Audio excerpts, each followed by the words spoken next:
Lap එකක් ඇවිල්ලා තියෙනවා no power condition එකෙන්.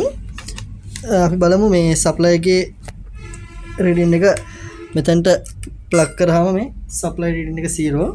මේකේ මේ indicate වෙන light මොකුත් පත්තු වෙන්නේ නැහැ.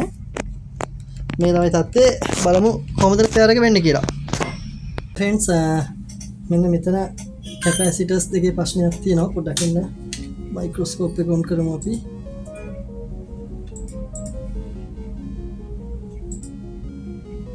right මේ अब එහෙම කරමු.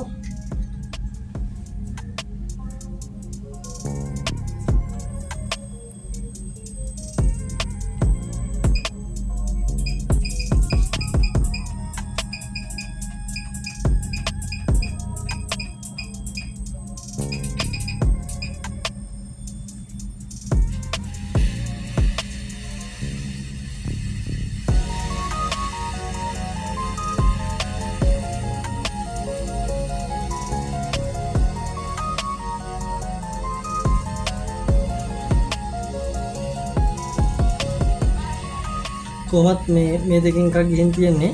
මේක එකම රේල් එකේ නිසා අපිට මේ දෙකම රිප්ලේස් කරන්න වෙනවා. නැත්නම් එකක් රිප්ලේස් කරොත් ටික කාලෙකින් අනිත් එක ෆේල් වෙනවා.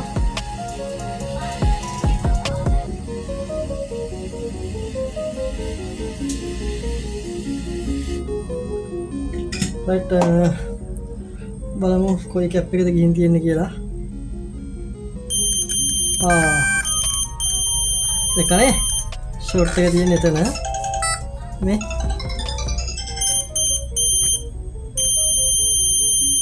තමයි ෂෝට් එක තියෙන්නේ. අපි මේ දෙක රිප්ලේස් කරගමු.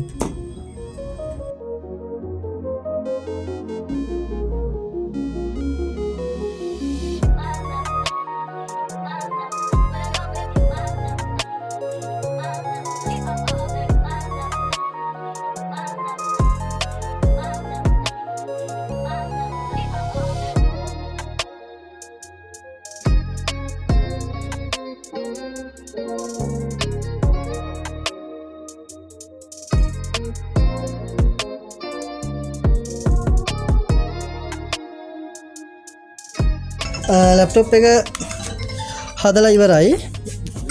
පවර් දුන්නා. බලන්න. ලයිට් එක ඕකේ. බලමු ලැප් එක ඔන් කරලා. බැටරිය charge වෙනවා.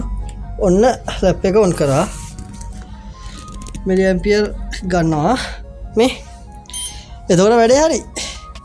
මම හිතනවා ඔයාලා මොනවා හරි දෙයක් ඉගෙන ගන්න ඇති කියලා. ඉගෙන ගත්තා නම් මොනවා හරි දෙයක් කමෙන්ට් කරන්න මොනවද ඉගෙන ගත්තේ කියලා. ලයික් එකක් දාන්න, වීඩියෝ එක ෂෙයා කරන්න. අපි එහෙනම් අලුත් වීඩියෝ එකකින් හම්බෙමු. ජය වේවා.